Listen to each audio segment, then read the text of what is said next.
Fala pessoal, tudo bom? Hoje é dia de podcast, nosso 37º podcast. Já estamos mais de um ano aí de produção de conteúdo, de vários podcasts extremamente interessantes e o mais importante, buscando cada vez mais se aprimorar para trazer informação que você possa tomar a decisão. Esse é o grande objetivo desse podcast. Pessoal, hoje é referente às principais dúvidas trabalhistas que as pessoas têm no seu dia a dia das empresas, como a gente pode resolver, como a gente pode mitigar e contingenciar esses problemas. Tendo com base isso, o que eu queria trazer para vocês é o início do processo. Primeiras dúvidas, a questão de admissão. Quando é que eu posso estar fazendo a admissão? Normalmente as pessoas têm uma ideia sobre a admissão que cria-se no limbo empresarial e no limbo de outros estados, não do Ceará e muito menos de Fortaleza, que o quê? Que você pode passar ali um período com aquela pessoa trabalhando na sua empresa sem carteira assinada, para depois você fazer a contratação dessa pessoa e você ir lá prosseguir com essa questão desse contrato de trabalho. Isso é extremamente interessante porque essas novidades, tem gente que tem esse intuito comercial, mercadológico, que você pode passar de 7 dias até 3 meses com uma pessoa da sua empresa trabalhando sem carteira assinada. Pessoal, não pode, de maneira nenhuma. Antes de qualquer início de contrato de trabalho, certo? Antes de qualquer início de contrato de trabalho, a pessoa tem que estar devidamente registrado na sua empresa. Valdemir, como é que é o processo de devidamente registrado na sua empresa? Simplesmente com a carteira de trabalho dela assinada pela sua organização empresarial. E o detalhe aqui é o seguinte: nesse processo, vamos aqui contemplar algumas esteiras, tá bom? Vamos à área de serviço, comércio e indústria. Nesse processo de contratação, quem é do serviço normalmente não tem grandes particularidades. Por exemplo, o escritório de contabilidade igual a conta que eu pago. Não tem grandes particularidades. Apenas nós fazemos ali o ato admissional, solicitamos a questão das informações da documentação do funcionário, né? E damos prosseguimento à admissão dele. Após fazer a admissão, nós temos nosso contrato de trabalho, nosso regimento interno, nós temos uma apresentação da empresa, nós temos toda essa questão organizacional. E aqui o interessante é o quê? Que como a gente não tem particularidade, segue simplesmente assim. Mas vamos supor que você é um pet shop. Dependendo da área do pet shop que você trabalhar, você vai ter a questão da insalubridade devido àquilo que você está fazendo. E a insalubridade, a grande maioria das pessoas acreditam que ela é de 40%. E não é. Pessoal, ela vai de 10%, 20% e 40%, que é o valor da insalubridade. Valdemir, como é que eu sei como é a insalubridade da minha empresa se eu tenho uma empresa de pet shop? Você precisa ter um laudo de uma pessoa responsável para que possa atestar quanto é a insalubridade daquela função, não da sua empresa, é da função que a pessoa exerce dentro da sua organização. Isso é uma temática extremamente importante, devido que algumas pessoas de pet shop que trabalham na área administrativa não precisam, né, ter ali o seu laudo de salubridade, o teu adicional de salubridade de 10, 20 ou 30, porque não tem disposição a risco nenhum naquele ambiente. Tá certo? Não é um ambiente contagioso, não é um ambiente que tem resquícios de restos ou de particularidades que foi tratado do animal, então não tem salubridade aí. Da mesma forma também é a questão da periculosidade. Em várias empresas você tem periculosidade, mas sempre, pessoal, é importante salientar que essas questões são vinculadas normalmente à atividade que aquela pessoa exerce. Um exemplo muito simples, motoboy. O motoboy tem uma salubridade se ele faz a questão lá do transporte, da congestionamento da rua, de 30%. E isso é uma questão que periculosidade tem, que é fixa de 30%. Já em salubridade, nós temos 3 quesitos, e quem vai determinar é um profissional especificamente da área, que vai dizer de fato como é que é a sua empresa e o grau de salubridade que tem aquele ambiente que aquela pessoa trabalha. Enfim, esse é um ponto. Mas, nesse ponto ainda, eu gostaria de frisar uma coisa que é extremamente importante. Contrato de trabalho. O contrato, quando você faz a admissão, você apenas está dizendo ali que aquela pessoa vai trabalhar na sua empresa. Mas você não está dizendo o que especificamente ela vai fazer. A Valdemir tem a função dela. A função dela é um bom norte de ocupação que ela vai exercer. Mas o contrato de trabalho, o que rege toda essa relação trabalhista, deve ser confeccionada por uma pessoa também da área, um advogado. Por exemplo, eu tenho minha empresa aqui. Eu posso designar que o meu colaborador trabalhe de maneira home office? Posso. Está previsto no meu contrato de trabalho? Se ele vai para o home office, quais são as condições? Ou se ele comete um erro dentro da empresa, quais são as penalidades para aquele erro? Tá certo? Qual é o grau de responsabilidade que ele deve ter? Então, essas questões e outras questões muito mais importantes devem ser tratadas no contrato de trabalho.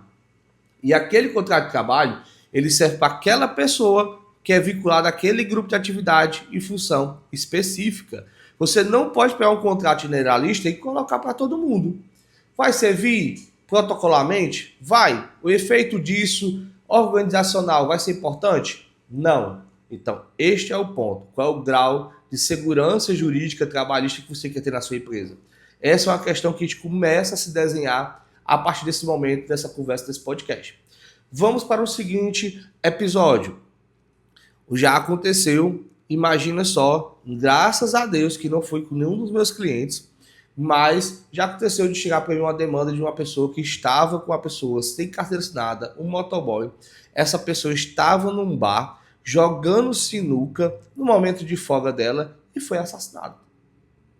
Já imaginou que tragédia é isso? E como é que fica a família dessa pessoa? Se ela não está com carteira assinada, o quanto de risco você vai ter? Pois é, meus amigos.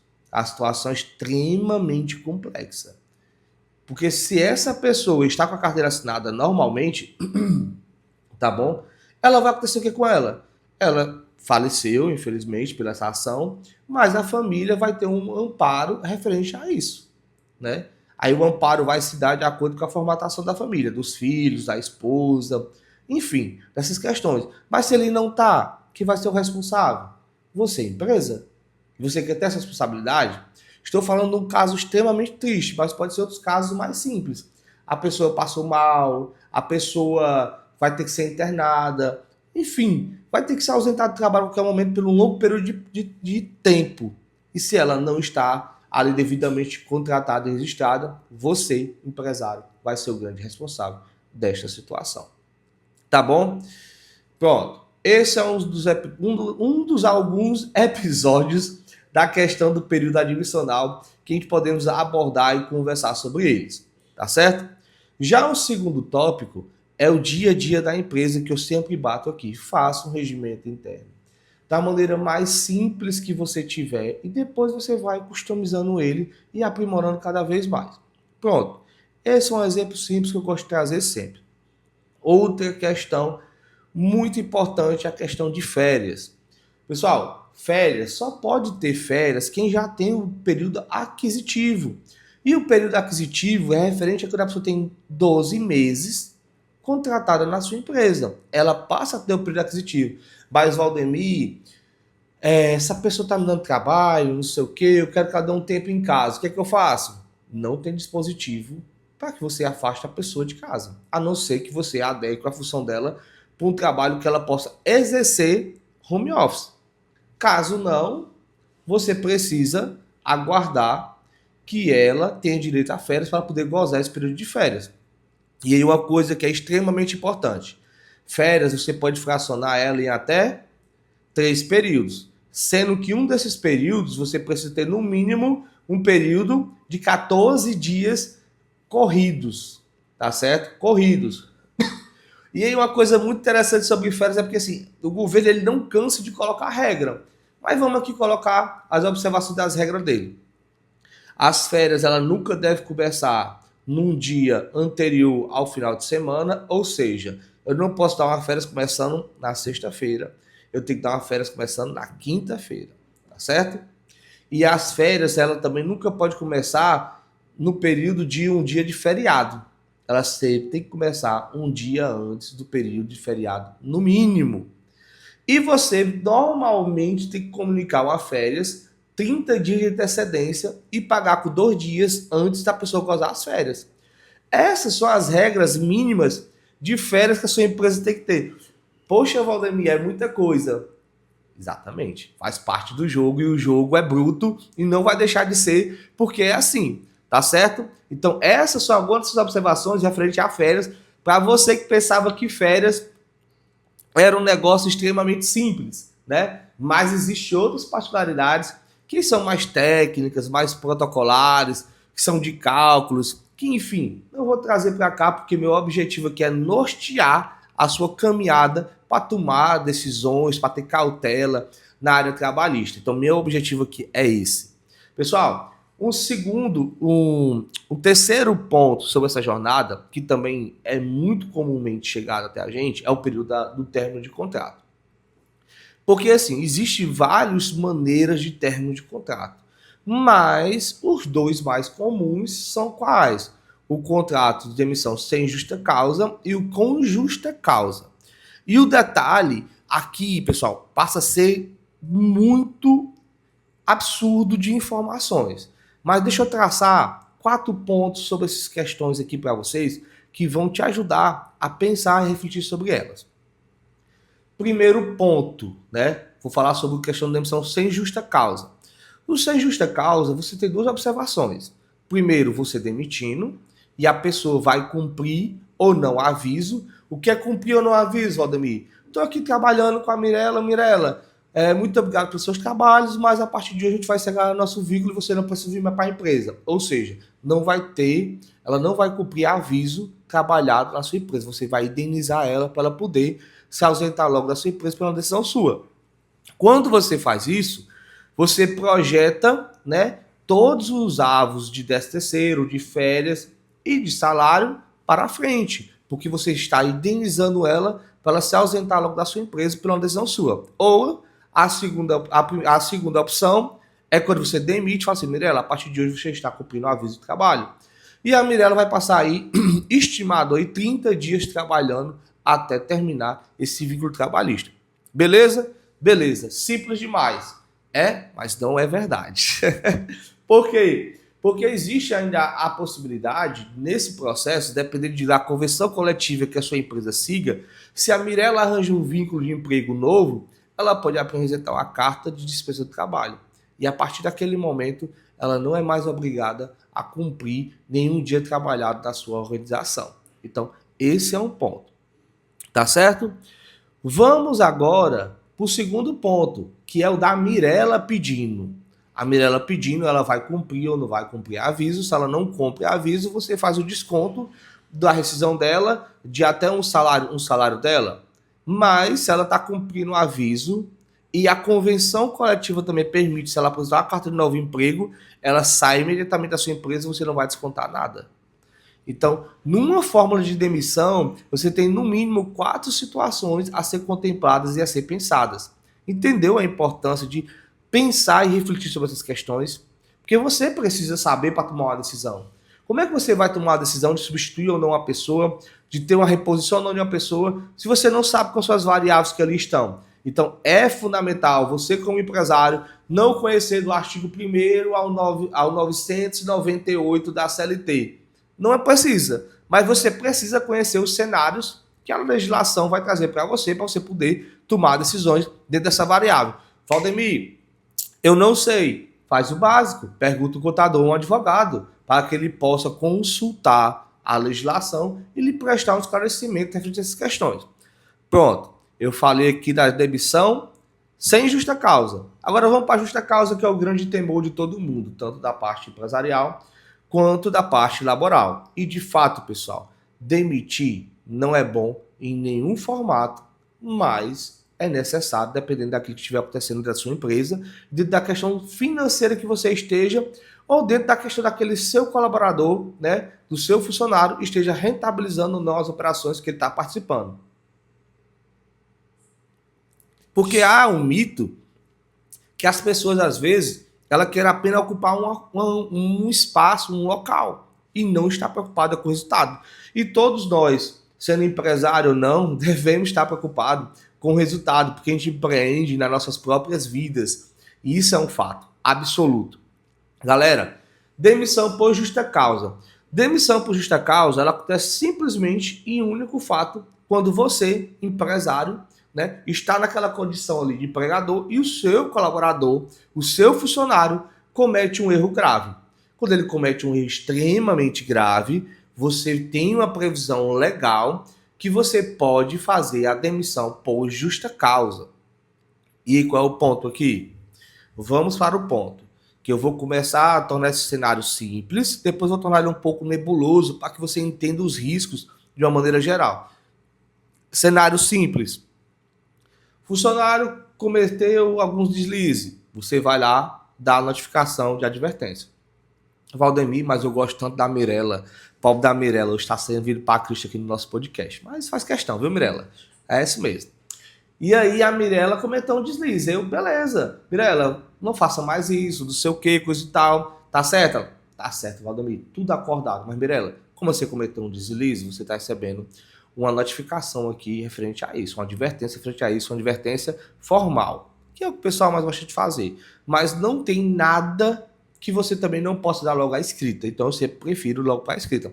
Nós estamos bem, mas eu estou dando essa advertência. Não vai acontecer nada, mas você está advertido a não cometer mais esse erro. Isso não vai acontecer com a Mirella, porque ela é maravilhosa, mas eu vou usar aqui o nome dela novamente. Ela foi lá, né, e cometeu uma seguinte erro aí, outra advertência. E você pode, a partir da terceira advertência, comunicar a justa causa a qualquer momento. Mas, pessoal, a justa causa não é só porque na parte da terceira você já pode dar. Mas você precisa ter um fato relevante. E um fato relevante requer uma previsão. Vamos supor, aqui uma seguinte questão. Não vou nem usar o nome da Mirella, porque ela não merece essa questão, não. Mas vamos dizer que o João, né, pegou a xícara aqui, levou para casa e não comunicou a ninguém. Certo? Isso, por mais que seja uma xícara, pessoal, é qualificado como furto. Né? Roubo. Se é roubo, é um gravíssimo penalidade. Porque ninguém pode levar algo da sua casa ou da sua empresa se ele comunicar antes, se ele pedir autorização. Isso é a qualificação de roubo, entendeu? É simples assim. E as pessoas não se tocam disso. Aconteceu isso, demissão por justa causa imediatamente ao você saber daquele fato. Valdemir, tem problema? Claro que tem. Você precisa ter a prova que a pessoa levou. Você precisa ter a certeza que aquilo aconteceu. Mas, soube disso, não tem o que se fazer. É chamar a pessoa para conversar, perguntar o que aconteceu, notificar a pessoa do que existe a legislação. E aí, nós como empresários, às vezes tem uma negligência muito alta. De quê? De não fazer a notificação quando tem um erro. E, pessoal, pode ser qualquer erro. É importante. Porque na relação trabalhista, você não pode contratar menores de idade, a não ser algumas exceções, como jovem aprendiz e outra tal. Mas relação trabalhista, CLT, 44 horas semanal, 220 horas mensal, depósito de FGTS, um 12º de férias, um 12º de 13º, tudo isso só se tem com adulto. E a gente, na função de adulto, precisa ter as responsabilidades de sempre tratar bem as pessoas, de sempre estar ali cortês, mas tem uma questão de maturidade, de chegar, poxa, você errou, tudo bem, tá aqui a advertência e não cometa mais, tá certo? Pronto, eu tenho tudo isso fundamentado e eu tenho um grau dessas informações, antes de fazer, se aconselhe com um contador e com um advogado. Mas, pessoal, demissão por justa causa, ela é ruim, ela não é boa. Nem para você, nem para o seu colaborador. Porque o ideal é que essa pessoa esteja rentabilizando aquela empresa da função que ela ocupa. Mas ela é uma ferramenta legal. Ela é uma ferramenta que está ali para ser usada. Não de qualquer forma, não a qualquer momento e não de maneira leniente. Mas que você pode usar se cumprir os requisitos. Então eu sou muito defensor. Cumprir os requisitos, usa a ferramenta que ali está. Beleza? Pronto. Mas vamos para uma questão que é muito interessante. Se lembra da admissão que eu falei com vocês? Lembra, né? Na admissão eu toquei num ponto fundamental, que é o quê? Que ela tem que estar devidamente contratada. Antes de entrar na sua empresa, deve estar com a carteira assinada, assinar os contratos de trabalho, assinar a norma, o regimento de conduta de normas, assinar todas as documentações de uma admissão. Mas se você, por algum motivo, botou aquela pessoa para trabalhar 2, 3 dias sem carteira assinada, ou 3 meses, enfim, aí a pessoa foi lá cometer um delito grave na tua empresa, que é punível por demissão por justa causa. Mas como é que tu vai aplicar essa demissão por justa causa se você não está amparado legalmente? Entendeu? A ferramenta também é usada contra você. Quando você não está jogando num jogo que você entende ela verdadeiramente, você acaba sendo punido por não conhecer a regra do jogo, independente se você tem ciência ou não. Isso é um fato que é absoluto numa tomada de decisão empresarial. Porque a primeira coisa que você vai olhar uma denúncia de justa causa é se todo aquele período trabalhista está contemplado pelas normas, que assim sempre devem ser feitas. Pronto, essa é uma questão fundamental para que você possa pensar a partir de agora na sua empresa, nesse conjunto de normas. E uma coisa extremamente importante também, ASO. Eu já vi empresas perderem uma ação trabalhista só pela questão do ASO. Porque no ASO só tinha o nome da pessoa e o nome da empresa. E o nome da empresa estava corretamente descricionado lá. Então, isso já é um grande erro. Então, faltava CNPJ, faltava endereço, faltava atividade, faltava a função do colaborador, faltava o seguinte número de regras que o ASO deveria estar preenchido e você não sabe disso, mas você é responsável por isso também como empresário. E foi descaracterizado também uma demissão por justa causa por conta disso, por questão só da documentação não estar devidamente assinada. Olha, pessoal, por mais que você possa pensar, poxa, isso aqui é chato, não sei o que e tal, de que não. Isso aqui é muito divertido e é muito interessante, porque isso aqui que vai definir a qualidade das suas decisões e a capacidade de você entender o que você deve ou não fazer. Então, essa é a verdadeira regra que você vai olhar empresarialmente e dizer assim, poxa, eu sei tomar uma decisão, mas se eu não sei tomar essa decisão, quem pode tomar ela por mim vai ser assertivo. Preciso ter alguém para isso. Você concorda comigo? Se você concorda comigo, você vai partir do princípio que você precisa ter uma blindagem patrimonial, precisa ter uma blindagem trabalhista. E é por isso que na Contropax a gente faz diversos cursos para cliente, para que ele possa se formatando desse seguinte, entendeu? Uma das coisas que eu acho extremamente importante, e muita gente comete esse erro porque quer. Porque quer. É o que, Valdemir? Você, legalmente, só precisa ter ponto a partir de quantos dias? A partir de quantos funcionários? De 20 funcionários. Essa é a regra. Entretanto, se você tiver quiser ter um ponto, você pode ter. Aí você, hoje, pleno século XXI, em 2024, em novembro, né? Você quer ter o ponto assinado em formulário ainda? Preenchido à mão? Como é que você vai ter a prova documental e que aquilo não pode ser descaracterizado? Pessoal, o ponto é digital. E o melhor ponto é onde você coloca a sua biometria, que ali não tem como dar errado. Pelo menos eu não consegui ver uma fraude até agora, essa questão, que a gente vê muitos modelos de fraude, mas ali não tem fraude. Você tem que colocar a sua biometria para dizer, olha, estou presente. Valdemir, os outros pontos são interessantes? Muito interessante. São melhor do que não ter nenhum, mas o melhor e o adequado é a biometria. Porque aí vai trazer uma série de benefícios para a sua empresa. Vai trazer uma série de qualidade à sua empresa.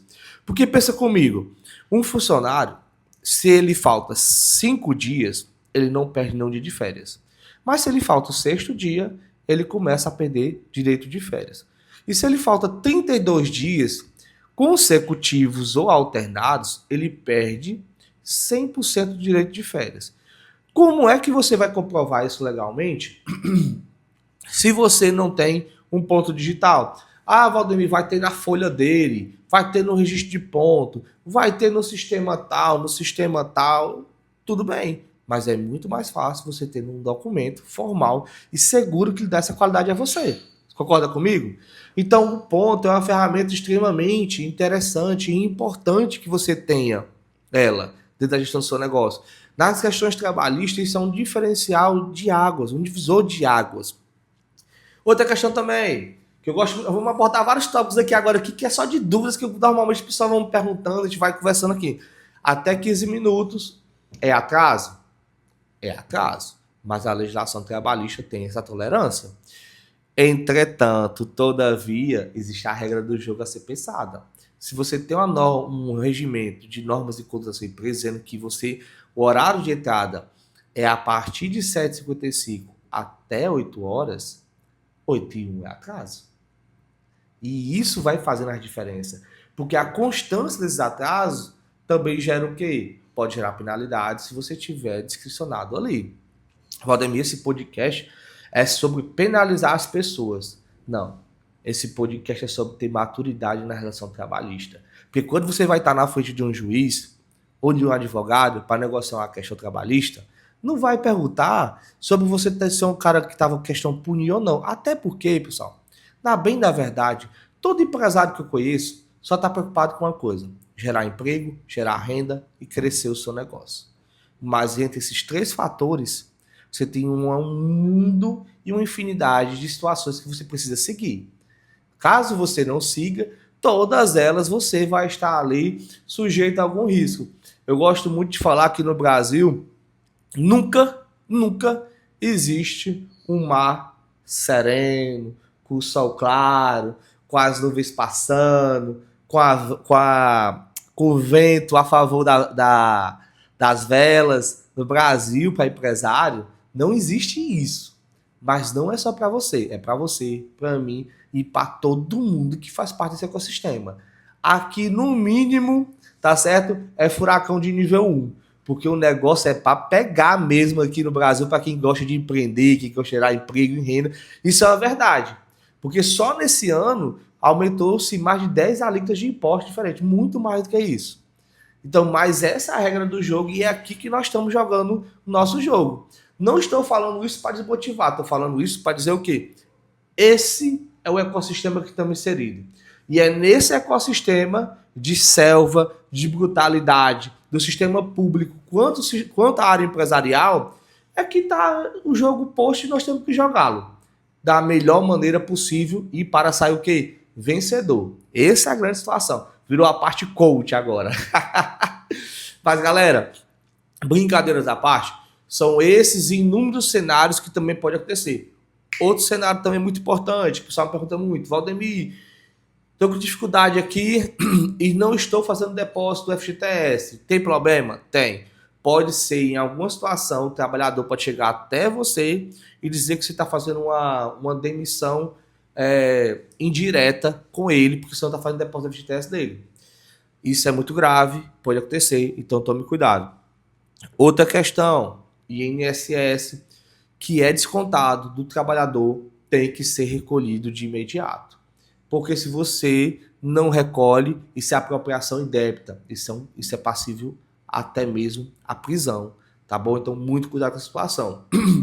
Outros cuidados extremamente importantes hoje, na era digital, na era de gravação, na era de tudo que você possa imaginar de câmera, é a forma da sua comunicação com as pessoas, para que você não tenha uma comunicação agressiva que lhe traga um passivo desnecessário.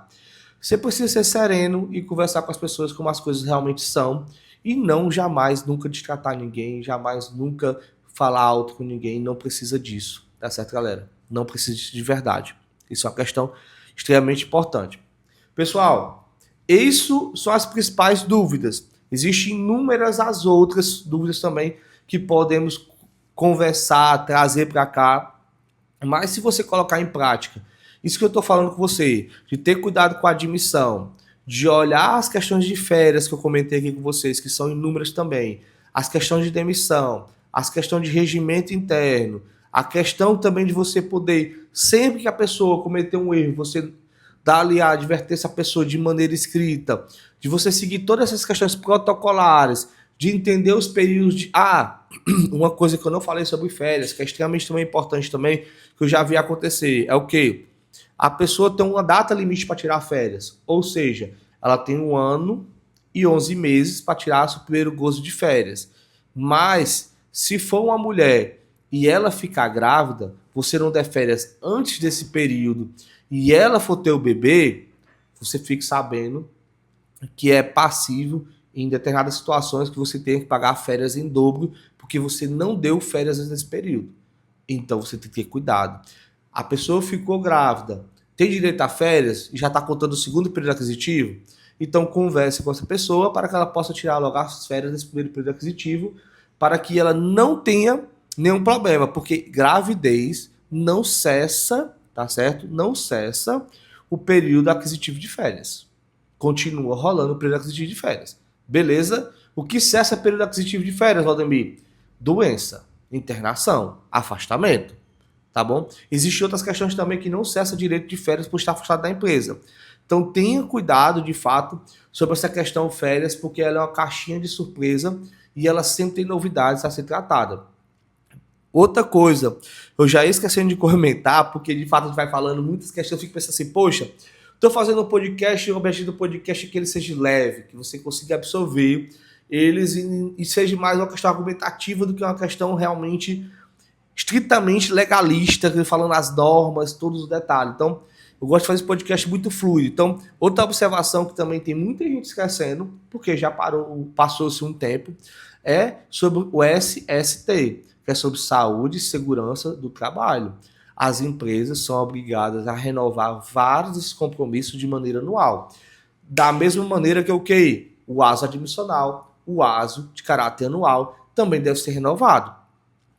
E a grande maioria das empresas que não tem nenhuma questão de risco, nenhuma questão de problemas de segurança, ou de salubridade, ou de periculosidade, e de outros fatores mais, você, né, não vai precisar de ter todos esses termos de saúde e segurança do trabalho. Mas você vai precisar ter o quê? Principalmente um atestado dizendo que sua empresa não oferece risco à saúde e à segurança do trabalho. E quem faz isso, né, normalmente é um técnico dessa área, um técnico ou médico dessa área. E até mesmo em algumas situações vai precisar também até de um engenheiro. Então não se esqueça de fazer todos esses trâmites que são extremamente importantes. Pessoal, é coisa, né? Eu sei disso. Mas é o Brasil, é o nosso dia a dia e é aquilo que a gente tem que produzir de maneira cautelar, de maneira de entender isso. E sabe qual é um detalhe? Que isso tudo tem um desdobramento que poucas pessoas conseguem enxergar, mas é uma coisa extremamente importante. É o custo financeiro que você vai ter nesse processo. E você, quando fala de finanças, você tem que ter esse custo financeiro na ponta do seu lápis para que você possa precificar. Porque o que eu mais vejo no setor empresarial, do nosso dia a dia, é que às vezes nós somos pegos de surpresa e não está aquilo ali provisionado e acaba fazendo o quê? Quebrando o nosso caixa. E agora, em novembro, você vai ter o quê? A primeira parcela do 13º a pagar. Dezembro, a segunda parcela do 10º. Então, são períodos que o caixa da sua empresa vai sofrer um pouco. Mas se estivesse provisionado desde o começo, não é que ele não vai sofrer, porque o desembolso vai acontecer agora, mas é que seria menos traumático. E hoje o que eu vejo muito nesse final de ano é pessoas pegando empréstimos, né, para poder honrar com o 13º. E é um fato, mas é um fato que a gente tem que pensar de que próximo ano, em 2025, que você não esteja mais pegando empréstimo, que você está computando dentro do seu custo operacional toda essa estrutura, né, de demandas trabalhistas que você precisa ter ali gerenciando. E isso é extremamente importante. Aqui nós temos uma ferramenta de BI que dá essa projeção constantemente aos nossos clientes. Então é um diferencial. Então não deixe de provisionar para que você reconheça o custo disso da sua operação e entender que de fato é o nosso dia a dia. Então a partir de hoje você nunca mais vai pensar que você pode contratar uma pessoa depois de 2, 3 dias que está na sua empresa. Antes de começar a trabalhar, ela tem que ser contratada e estar com toda a documentação o quê? Assinada e devidamente arquivada. Ah, um detalhe também. Muita gente me pergunta, Valdemir, tudo é obrigado a assinar? É, certo? Tudo é obrigado a assinar. Mas, contra-cheque, um exemplo de contra-cheque, se você tem um aplicativo ou manda para a pessoa de uma maneira que você confirme o recebimento dela, tenha ciência disso, você não precisa mais guardar. No caso, também outra questão muito importante, nós temos o portal do empregado aqui na Contropax. Então, você que é cliente Contropax, não precisa mais, né, fazer com que o seu funcionário assine o seu contra-cheque. Valdemir, em pleno século XXI, 2024, precisa assinar. Pessoal, é a legislação trabalhista e decide assim. Infelizmente, nossa legislação trabalhista, ela já está o que aí? Daqui a pouco, ela vai completar 80 anos de idade. tá nova, né? Ela teve a reforma de 2017, foi sim, quase que simbólica, foi muito boa, mas ela foi quase que simbólica, porque nossa legislação trabalhista é do tempo da caverna, do tempo de Getúlio Vargas, pelo amor de Deus, e ainda tem pessoas que acham Getúlio Vargas uma maravilha. Então, enfim, né? Também deve achar a CLT uma maravilha. Mas ela que está a postos aí, ela que a gente tem que conversar e trabalhar todo dia. Quero agradecer ao Wise Cowork, que patrocina aqui nosso podcast, que ela faz a questão de endereço fiscal, sala de reunião, tem todo esse trabalho.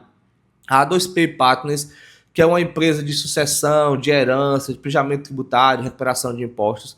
A Loxest, que é a empresa de que emite certificado digital a um preço maravilhoso, tá bom? E não menos importante, a X-Tech, que é uma empresa de ponto digital. E eu recomendo fortemente, se você é empresário, tem funcionário, depende da qualidade, coloque o ponto digital.